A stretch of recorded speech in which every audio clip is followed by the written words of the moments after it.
এরপরে 10টা হাদিস বলে আপনাদের কাছ থেকে বিদায় নিব ইনশাআল্লাহ। বলে ন্যায় বিচারের উপর। এবার 3 নম্বরে আসেন, ওয়াহদারুহুম আন ইয়াফতিনুকা আন বা'দি মা আনজালাল্লাহু ইলাইক।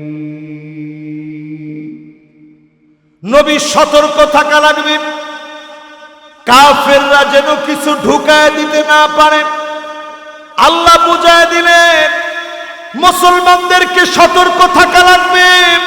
তোমাদের সিলেবাস নিয়ে সতর্ক থাকবা, দেশ নিয়ে সতর্ক থাকবা, সব জায়গায় সজাগ থাকবা, অন্য কেউ যেন কিছু ঢুকায় দিতে না পারে।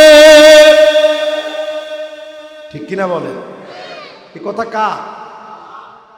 এই যে আলেম ওলামা আমার ডানে বামে বসা আছে, আপনাদের হাতে হাতে মোবাইল আছে, খুলেন এখন কোরআন। এই ফর্মুলা স্বয়ং আল্লাহ দিয়েছেন। সতর্ক থাকা লাগবে। ভারত আমাদেরকে বলবে 3 মিনিটে উড়ায় দিব বাংলাদেশ, এতে করে ভীত সন্ত্রস্ত হওয়ার দরকার নয়। আওয়াজ তুলে সতর্ক থাকা লাগবে। বিজয় চূড়ান্ত ভাবে আমাদেরই হবে।